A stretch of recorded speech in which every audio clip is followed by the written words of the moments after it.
You want to know what annoys me? Well, you're right, that does annoy me. But this too, when people replace things instead of repairing them. So I'm headed over to a friend's house now to help her fix her back porch. It's basically 5 or 6 steps going up to a landing that's about 5 foot by 5 foot. She was given an estimate to replace the whole porch for $3,000. Could we have the money now? So I picked up some wood and I'm just going to replace the stair treads because the porch itself is structurally sound. When people come in and give you an estimate, they want to just replace the whole thing instead of fixing it, and that really annoys me. So I bought some wood, some screws for 175 bucks, and we're headed over there to go fix it with a savings of $2,825. Let's go save some money. This is the porch in question. The railings and base structure are old, but still intact. The stair treads are pretty bad.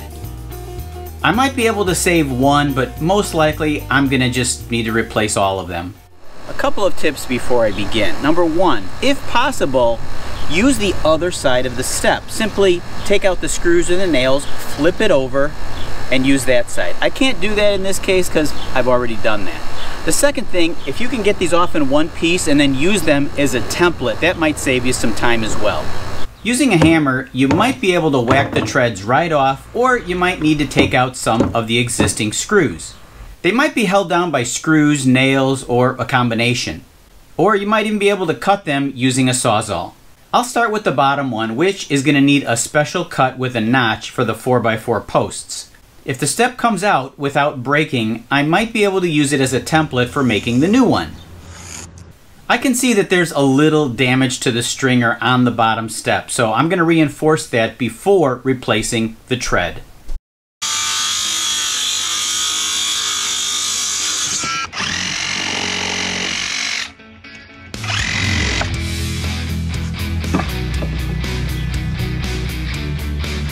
I'm using an impact driver and not a cordless drill. Huge difference. The other big difference is the screw head type. I'm using a Torx, sometimes called a star bit. If you're still using Phillips screws, use them up and never buy them again. I'm driving 3.5-inch screws with ease and no slippage whatsoever. Just a quick note on the screws. Make sure you use deck screws. Let me show you what happens if you use those drywall screws instead. After a few years, they can rust severely and provide almost no support. You can use this time to adjust and strengthen the riser boards if necessary.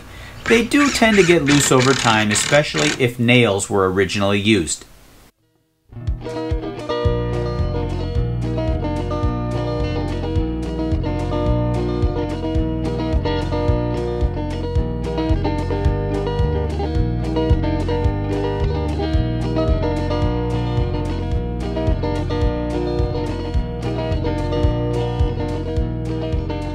Don't forget to remove the tags. This is my pet peeve. You see a nice new project, but the builder leaves the tags on.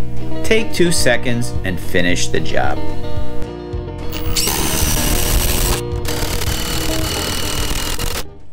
Now this was a pretty quick job. I started at about 9:15 in the morning. It's about 10:17 right now. So in a little over an hour, I was able to replace all the treads on just the steps. Now I've got to get up there on the deck part. These boards were originally put in before the railings. To remove them, I'm going to need to cut them first. A lot of screws and nails are still in here. They can be sort of difficult to remove. I like to use my sawzall to cut them, or at least score them, and then take a pliers and snap them off. Sometimes you can just bend them back and forth until they break. When using treated lumber like this, you should wait about 2 to 3 months for it to stabilize before applying paint or a sealing finish. Well, it's about 11:20. I've replaced 9 boards in a little over 2 hours. You know what? I'm happy.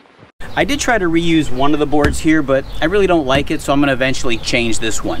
But I just wanted to show you in a couple of hours and a couple of $100, you can save yourself $3,000.